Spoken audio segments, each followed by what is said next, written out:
Welcome to the On Your Side podcast. I'm Gary Harper. And I'm Susan Campbell. If you're on the house hunt, you know the real estate market is competitive. Turns out it's competitive for real estate agents as well. A new report by the Consumer Federation of America shows there are too many real estate agents for too few home sales, and it's coming at a cost to you, the consumer. Today, we're chatting with the author of the report, Steven Brobeck, who's a senior fellow at the nonprofit Consumer Research and Advocacy Group. This is On Your Side with Susan Campbell and Gary Harper, an Arizona's Family Originals podcast. Okay, welcome to the On Your Side podcast. I'm Gary Harper. And I'm Susan Campbell. Hello, Susan. Good afternoon. How are you doing today? I'm great. You're drinking coffee. It's in the afternoon. I know. And it's like 118 degrees outside, but it's hot coffee. And you're drinking coffee. Yeah, I just ran into one of our coworkers downstairs. It's 118, and he's heating up soup. So we're Phoenicians. We do it, right? I mean, I could go for a nice cold lemonade maybe, but I don't know if I could do coffee when it's this hot out. The AC in the building is so cold. That's true. People are wrapped in blankets here. It never seems to, well, it's good. It's like a little igloo in here. I kind of like that. Hey, today we're talking about two of my favorite topics. Ooh. Not NASCAR. That's another favorite. Okay. But money and real estate. Love both those topics. They're super interesting Yes. and can go in a million different directions. Right, exactly. So as you know, I mean, we both live here in the Valley. It seems like the real estate market here is just up, it's down, it's up, it's down. Right now, at this current level, we have absolutely no inventory, which means hardly any houses for sale. And it's the basic supply and demand. When you have very little of something and people want it, the price goes up. So that's where we're at right now. But it's a challenge for people who are home buyers, but then you've also got the real estate agents who are kind of scrambling for business, which is where we're starting this conversation today. Right. That's the podcast that we're doing today. We're talking about realtors, real estate agents, and are there too many? It's a good question. Or are there not enough? It's a good question. For the answer, we're going to go to Steve Brobeck, who's with the Consumer Federation of America. It's a nonprofit aimed at educating consumers on a wide variety of subjects. Hello, Steve. How are you? Good morning. Good afternoon. You're in D.C., correct? We are. And real briefly, how's the housing market in D.C.? Is it through the roof, or tell us? There's a little more inventory than there is in your parts. Still, things are tight all over. Things are very tight. And yeah, the interest rates not really helping things. People don't really want to jump into the market.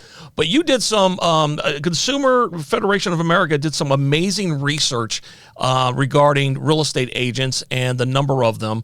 And I think the research reveals there are too many real estate agents in the nation. What does that mean? And why is that a bad thing? Well, a number of real estate agents and real estate leaders actually agree that there are too many agents. There are between 1.5 up to 2 million residential agents with licenses who they may not be full-time. In fact, most of them are not full-time, aggressively marketing their services. But, you know, when a friend or a relative or someone they know wants to sell a house, they sell a house.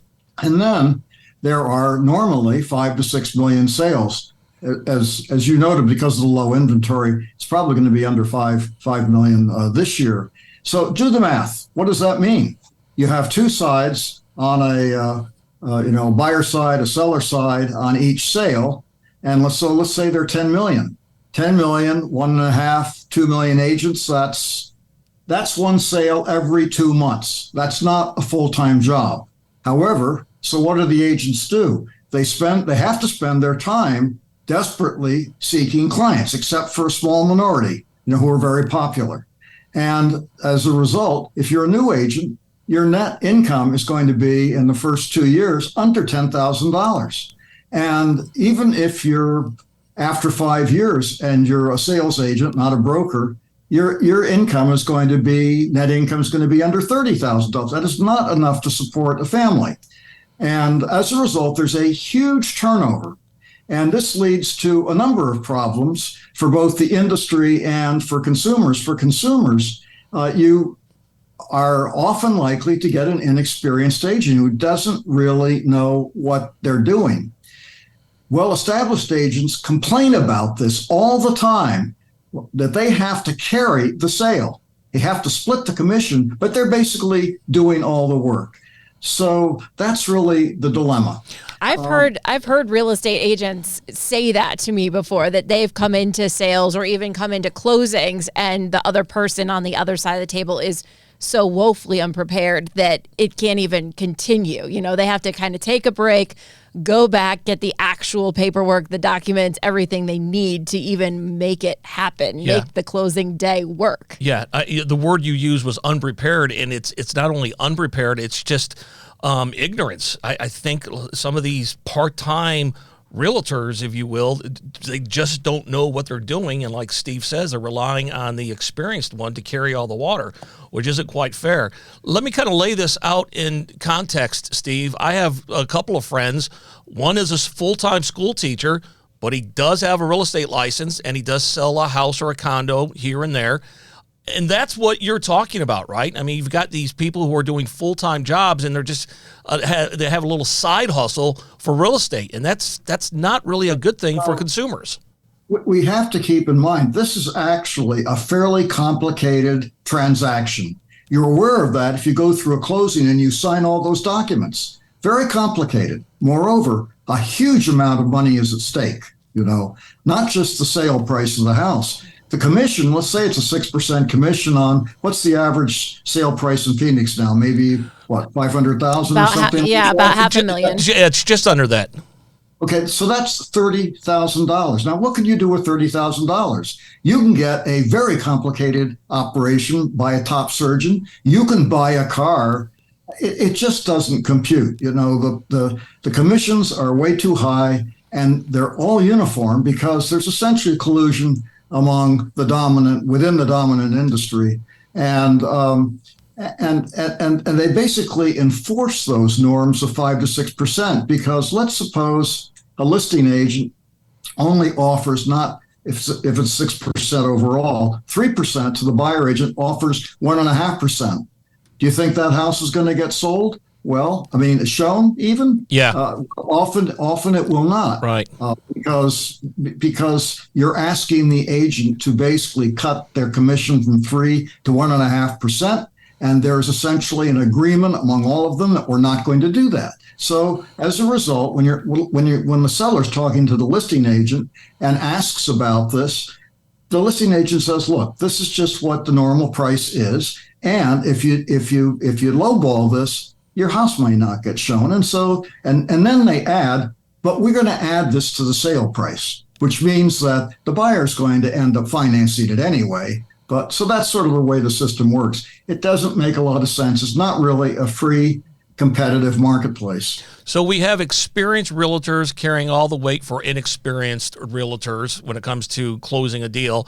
You have experienced realtors who are not making what they should be making because the other guys are nipping at the cheese.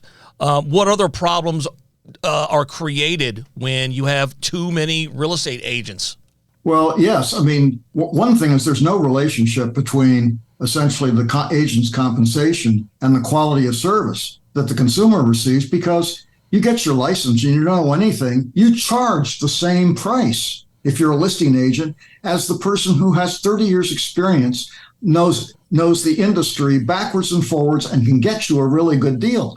It's the same price. It's crazy. It's if you take, one of the best attorneys in an area, who's now charging, let's say, $2,000 an hour, and you force them essentially to charge the same hourly rate as somebody just out of law school who doesn't really understand what's going on, very well.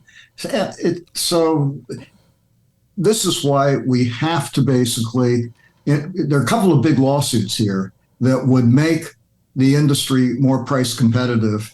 We're supporting those. But what's behind all of this is what we call the surfeited agents, or an agent glut. Because there's just so many agents competing for business, there's huge pressure to maintain the current commission rates. If there were 1/3 the number of agents, there wouldn't be that pressure, because there'd be enough for everyone enough sales to go around for the remaining agents. It's a crazy marketplace that is sort of unique in the United States. So for those consumers, we have the ability to choose our own real estate agent, and I can choose a really good, really experienced agent, but I can't choose the person on the other end. Are there things that I can do as a consumer to try to make the transaction better, with this knowledge that we might not be dealing with somebody who has as much experience as I'd hope? Yeah, you're probably not going to be able to do much about the commission that you pay. Because, we did a survey around the country a couple of years ago, and 3/4 of the listing agents said no, they would not negotiate their listing commission at all. However, what you can do is select a really good agent or broker. And to do that, we suggest that you go look at Zillow has a list of all the agents with qualifications. Redfin also has information. It's not Red. There is a Redfin. Well, Redfin has some information too, and but go to Zillow and look at that information. Pay particular attention to the comments from consumers. Not just this person's really great, but look for detailed comments about how the agent helped them. Then also go to their sales experience.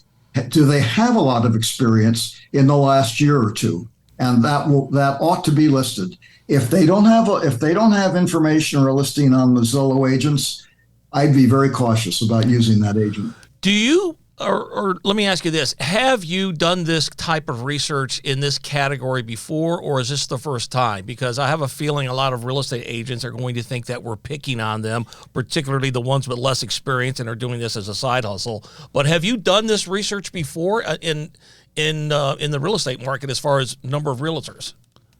Well, actually, we haven't. I started doing research in this area 30 years ago, but it was mainly on representation and also on the commission levels. So this is relatively new. And the reason that I decided to do it is because I concluded that so many of the other problems affecting consumers in this industry are because there are just too many real estate agents. Yeah, good point. So I was actually the first condo that my husband and I purchased. We ended up we just targeted that one condo. We saw it. We knew that was our condo, and we went and looked at it without a real estate agent on our behalf. And it turned out it had been on the market for like more than a year. Wow. It was a different time, right? Yeah. So when we first bought our first property, and that agent, the listing agent, agreed to be our buyer's agent too and cut the commission. So we ended up getting a good deal. We knew, we were doing a little wheeling and dealing, and the cost wasn't quite, as high as a single family home or something like that. But I'm curious if that is a smart way to go about negotiating, or if we made a mistake there. Well, you may have gotten very lucky. Sounds like you got very lucky. Normally you want to find a really good agent and then really depend on them and listen to what they say. Well, you want an agent that's going to represent you. You don't want your agent to be more partial to the other party. So I guess that's why it's a good idea. But kind of on a side note, it depends on the real estate market that you're talking about. Now, it's we haven't seen something like this in eons. But back in the day, anyway, the commission was negotiable.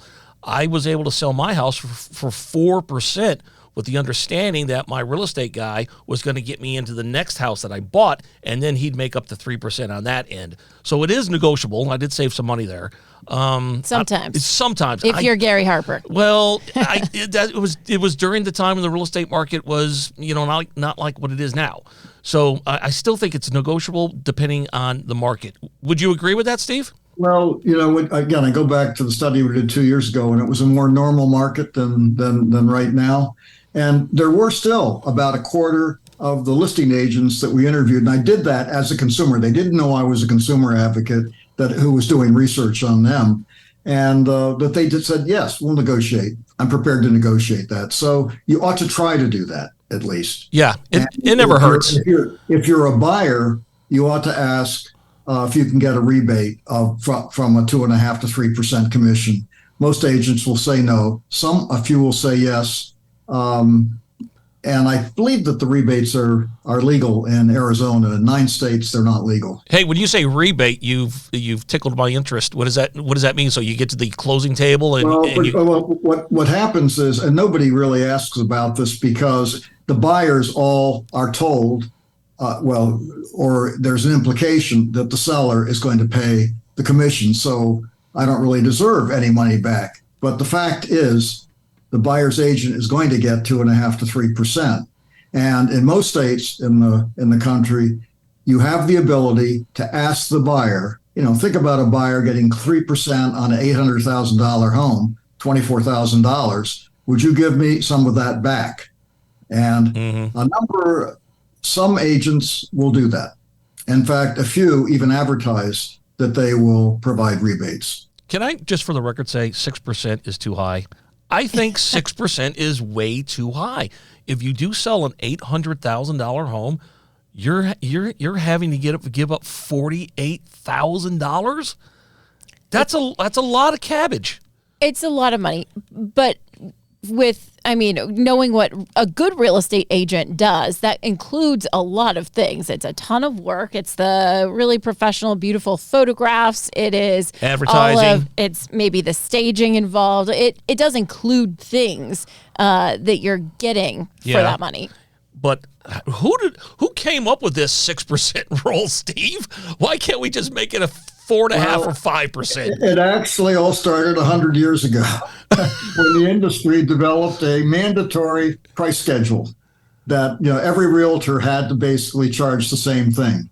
Then the U.S. Department of Justice sued them, and the industry said, well, we'll drop the mandatory price schedule. Now it's going to be a voluntary price schedule. This is like 20 years later. Department of Justice sued the industry again. So after several years, the industry said, okay, we'll drop the suggested price schedule. And now, however, there's no price schedule, but there's a broad agreement. We've done research, others have done research that shows how uniform the rates are in an area. They're probably in Phoenix, they're either 6% or 5% or in between that. But you very rarely get, except maybe on an expensive property, anything below 5%. So you essentially have a collusion. It's the culture, it's the norms of the industry, which can be enforced because it's a cooperative industry. Somebody doesn't toe the line, their property won't get shown, or they can't see a property. Well, lots of little subtle ways to discriminate against people, agents that will not essentially conform to the industry norms. It's just like attorneys. They say we'll take 33% if we win. There's no hard and fast written rule anywhere that says 33% is the must-go-to number. But it's the standard industry, and consumers seem to think that is, the legal number. But you can negotiate that as well. Yeah. Just food for thought. Well, that's interesting. I was going to say the comparison to attorneys. Attorneys have to get an undergraduate degree and a law degree and spend usually a lot of money to do that, right? You have a real estate agent who can be a high school graduate, can basically cram for an exam for 3 weeks, pass the exam, get their license. Right. High school graduate. Yet, the real estate agent will charge much, much more than the lawyer will per hour, essentially. I mean, much, much more. We've talked to and we've read attorneys who get into real estate because they can make a lot more money, selling houses than they can doing legal work. We actually, many people are not a great fan of the legal profession, but I can tell you that's very reasonable and rational compared to the real estate industry with prices that are actually reasonable. We actually, when we bought a property as a buyer, we used an attorney once, and the attorney charged us for everything, and he knew his stuff. He was a real estate attorney. He charged us $2,000. Wow. See, I like that. That's the money-saving hack right there. That's more like it. Hey, Steve, there's 1.5 million residential licensed agents across the nation, and I believe Arizona has around 75,000. So of that 1.5 million, 75,000 are right here in the Copper State, Arizona.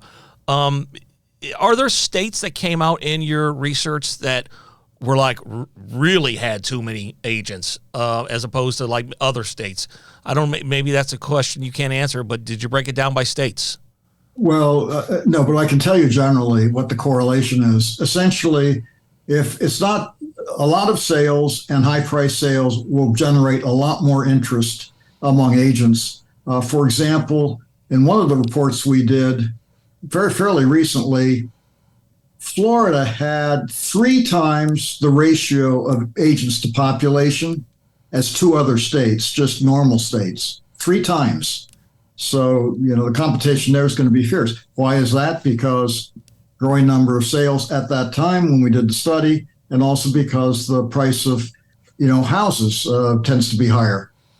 Well, I mean, when we had that giant real estate boom and, interest rates were at 3%, a lot of people did kind of try to jump into the industry to make a quick buck, right? There wasn't much work involved. So I think we're seeing kind of maybe the back end of that where the sales aren't happening as quickly anymore. And people are going, oh, this isn't the easy money-making thing that I thought it was. Let's just hope we don't get to the point where we don't have enough real estate agents, because that 6% is then going to turn into 10% commission. Then we'll all be in a lot of trouble. Steve, it was great talking to you today on the On Your Side podcast. If people want to find out more about the Consumer Federation of America, where can they go? Is there a website, social media, anything? Because I love your organization. It does a lot, and I'm sure people can learn more. How do they find you? Oh, I've just Googled Consumer Federation of America, and then if you're interested in all of our real estate stuff, and there's a lot of information on real estate brokerage. You just look at the issues. That's in the main menu, and under issues look for housing, and under housing look for real estate brokerage, and then you'll see dozens of documents. Too many for you to look through at any one time, but nevertheless, we address most of the issues that concern consumers in those documents. Sounds good. Again, I always love talking about real estate, and once again, we have topped another one, so it's a great conversation. Steve, thank you so much for being with us on the On Your Side podcast, and have a great day. Well, thank you. The On Your Side podcast is produced by Brad Denny. Our audio engineer and editor is Todd Martin. Segment producer is Colin Stanton. And I'm Gary Harper. And I'm Susan Campbell. If you have a problem you can't resolve, maybe we can. Send us a message through azfamily.com or our AZ Family mobile app. Look for the On Your Side section and leave us a message. Thanks so much for listening to the On Your Side podcast. And if you like it, leave us a review. We'll see you next week. On Your Side is on Good Morning Arizona every weekday morning at 6:45 and 7 o'clock, and every weekday evening on Good Evening Arizona at 4 and 5 o'clock. You can also catch it on Arizona's Family News at 9 on 3TV every weeknight.